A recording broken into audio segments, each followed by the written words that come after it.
नमस्कार, मैं वरुण कुमार। आज बुधवार है, रात के 10 बज चुके हैं और एक बार फिर आप देख रहे हैं अपना पसंदीदा कार्यक्रम मनी टाइम, जहां हम बताएंगे आपको वो सभी खबरें, महत्वपूर्ण खबरें, ज़रूरी खबरें जो डालती हैं आपकी जेब पर, आपकी ज़िंदगी पर सीधा असर। देश में ज़्यादा से ज़्यादा लोगों को बीमा कवर के दायरे में लाने के लिए शुरू हो गई है सस्ती बीमा योजनाओं का जो प्रीमियम है वो अब जेब पर भारी पड़ेगा। सरकार ने प्रधानमंत्री जीवन ज्योति बीमा योजना और प्रधानमंत्री सुरक्षा बीमा योजना का प्रीमियम बढ़ा दिया है। ये दोनों बीमा योजनाएं बैंकों के खाताधारकों को दी जाती हैं और प्रीमियम की राशि भी खाते से ही काटी जाती है। प्रधानमंत्री जीवन ज्योति बीमा योजना का प्रीमियम सालाना 330 रुपये से बढ़ाकर 436 रुपये और प्रधानमंत्री सुरक्षा बीमा योजना का वार्षिक प्रीमियम 12 रुपये से बढ़ाकर 20 रुपये किया गया है। प्रीमियम की ये नई दरें 1 जून से प्रभावी हो गई हैं। वित्त मंत्रालय का कहना है कि पिछले कुछ समय में दोनों योजनाओं में क्लेम की संख्या बढ़ने के कारण प्रीमियम को बढ़ाने का फैसला लिया गया है। वित्त मंत्रालय के अनुसार 31 मार्च 2022 तक PMJJBY के 6.4 करोड़ और PMSBY के 22 करोड़ ग्राहक हैं। होम लोन वालों के बुरे दिन शुरू हो गए हैं। HDFC, ICICI और PNB ने ब्याज दरों को बढ़ा दिया है।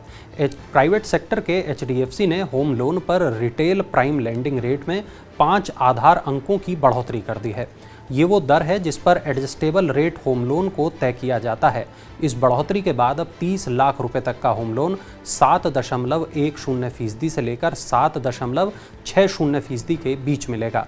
इस कदम से नए और मौजूदा ग्राहकों की EMI बढ़ेगी।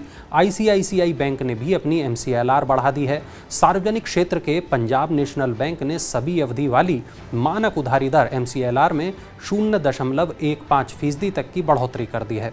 इससे कर्जदारों की देय मासिक किस्तें बढ़ जाएंगी। PNB ने कर्जों पर वसूले जाने वाले ब्याज की दर में बढ़ोतरी का ये फैसला रेपो रेट दर बढ़ने के बाद लिया है। अब PNB का 1 वर्षीय MCLR 7.25% से बढ़कर 7.40% हो गया है। इंडिया पोस्ट पेमेंट बैंक के ग्राहकों को झटका लगा है। जमा पर अब कम ब्याज मिलेगा। इंडिया पोस्ट पेमेंट्स बैंक ने अपने सभी ग्राहकों के लिए सेविंग अकाउंट पर मिलने वाले ब्याज दर में कटौती कर दी है। असेट लायबिलिटी कमेटी ने नई दरों को 1 जून 2022 से लागू करने की मंजूरी दी है। एक पॉलिसी के मुताबिक 1 लाख रुपए तक के जमा पर अब 2% ब्याज दिया जाएगा। पहले ब्याज की दर 2.25% थी। इसी प्रकार 1 लाख रुपए से ज़्यादा और 2 लाख रुपए से कम की जमा पर 2.5% की बजाय 2.25% ब्याज मिलेगा। दिल्ली में प्रॉपर्टी खरीदना महंगा हो गया है क्योंकि ट्रांसफ़र ड्यूटी में इजाफा हो गया है। दिल्ली में प्रॉपर्टी खरीदना महंगा हो गया है। दिल्ली नगर निगम ने 25 लाख रुपए से ज़्यादा कीमत वाली प्रॉपर्टी पर ट्रांसफ़र ड्यूटी बढ़ाकर 1% करने का फैसला किया है। इस बढ़ोतरी के बाद पुरुषों के लिए 4% और महिलाओं के लिए 3% हो जाएंगी। वर्तमान में दिल्ली में प्रॉपर्टी की खरीद बिक्री पर ट्रांसफ़र ड्यूटी पुरुषों के लिए 3% और महिलाओं के लिए 2% है। ट्रांसफ़र ड्यूटी 1% बढ़ाने के प्रस्ताव को दिल्ली नगर निगम के स्पेशल ऑफिसर ने अपनी मंजूरी दे दी है। मई में GST कलेक्शन अप्रैल के रिकॉर्ड हाई से कम रहा है। GST कलेक्शन मई महीने में मासिक आधार पर 16% घटकर 1,41,000 करोड़ रुपए रहा। पिछले महीने यानी अप्रैल में GST कलेक्शन 1,68,000 करोड़ रुपए रहा था, जो इसका अब तक का सबसे ऊंचा स्तर है। हालांकि मई 2021 की तुलना में इस साल मई में GST कलेक्शन 44% बढ़ा है। मई के कुल GST कलेक्शन में 25,036 करोड़ रुपए सेंट्रल GST का, 32,001 करोड़ रुपए स्टेट GST का, 73,345 करोड़ रुपए इंटीग्रेटेड GST का और 10,502 करोड़ रुपए कंपनसेशन सेस का हिस्सा है।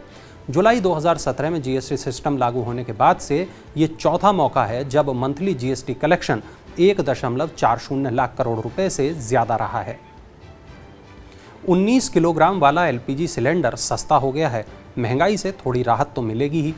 तेल कंपनियों ने 19 किलोग्राम वाले कमर्शियल LPG सिलेंडर के दाम 135 रुपये कम कर दिए हैं, जबकि 14.2 किलो वाले घरेलू सिलेंडर के दाम में कोई बदलाव नहीं किया गया है। अब 19 किलो वाला सिलेंडर दिल्ली में 2,354 रुपये की जगह 2,219 रुपये में मिलेगा। घरेलू LPG सिलेंडर का दाम दिल्ली में 1,003 रुपये है। 5 किलो वाला छोटू LPG सिलेंडर की कीमत 655 रुपये है। कमर्शियल सिलेंडर सस्ता होने से होटल, रेस्टोरेंट और ढाबा मालिकों को महंगाई के इस दौर में थोड़ी राहत ज़रूर मिलेगी। SBI जनरल ने किया हेल्थ इंश्योरेंस सेक्टर में प्रवेश, अब देश में बढ़ेगा किफ़ायती स्वास्थ्य सेवा का दायरा। प्रमुख जनरल बीमा कंपनी SBI जनरल इंश्योरेंस ने अपने नए हेल्थ इंश्योरेंस वर्टिकल को लॉन्च कर दिया है। कंपनी का लक्ष्य भारत में टियर 3 और 4 बाजारों में स्वास्थ्य बीमा की पहुंच को और मजबूत करना है। कंपनी की शुरुआत से किफ़ायती और व्यापक स्वास्थ्य बीमा उत्पादों को पेश करने में मदद मिलेगी। कंपनी एक बेहतर और परेशानी मुक्त ग्राहक अनुभव प्रदान करने के लिए सभी स्वास्थ्य बीमा दावों की इन हाउस सर्विसिंग का प्रबंधन करेगी। महामारी की वजह से स्वास्थ्य बीमा की मांग में उल्लेखनीय वृद्धि दर्ज की गई है। सोना चांदी खरीदना अब सस्ता हो गया है क्योंकि कीमतों में बड़ी गिरावट आई है। बुधवार को दिल्ली के सर्राफा बाजार में सोना 353 रुपये घटकर 50,509 रुपये प्रति 10 ग्राम हो गया। चांदी भी 123 रुपये गिरकर 60,834 रुपये प्रति किलोग्राम रह गई। सोने में ये गिरावट रुपये के मजबूत होने से आई है। बुधवार को रुपया डॉलर के मुकाबले 20 पैसे मजबूत होकर 77 रुपये 51 पैसे पर बंद हुआ है। अंतर्राष्ट्रीय बाजार में सोना 1836 डॉलर प्रति औंस और चांदी 21.62 डॉलर प्रति औंस पर कारोबार कर रहा है। व्हाट्सएप ने यूजर्स के खिलाफ एक कड़ा कदम उठाया है, लाखों अकाउंट बंद कर दिए हैं। मेटा के स्वामित्व वाले व्हाट्सएप ने अप्रैल महीने में 16,60,000 भारतीय यूजर्स के अकाउंट बंद कर दिए। इन अकाउंट्स को नए IT नियमों का अनुपालन न करने के कारण बंद किया गया है। व्हाट्सएप ने इससे पहले मार्च में ऐसे 18 लाख अकाउंट्स को बंद किया था। कंपनी को अप्रैल में 844 शिकायतें मिली, जिसमें से 123 के खिलाफ कार्रवाई की गई।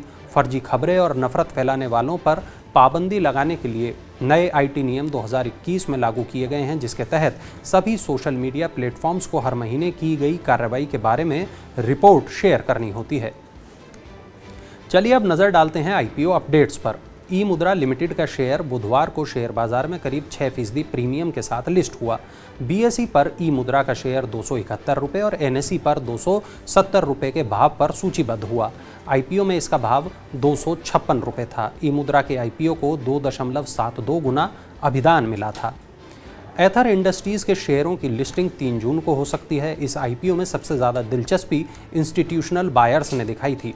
एथर इंडस्ट्रीज़ के इशू में क्वालिफाइड इंस्टीट्यूशनल बायर्स ने 17 गुना बोली लगाई थी, जबकि नॉन इंस्टीट्यूशनल बायर्स की कैटेगरी में 2.5 गुना बुकिंग हुई थी।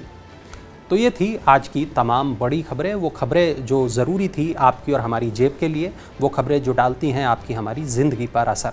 ऐसी ही खबरों के लिए आप देखते रहें Money9 और चलते चलते देखिए ये खास इन्फोग्राफिक।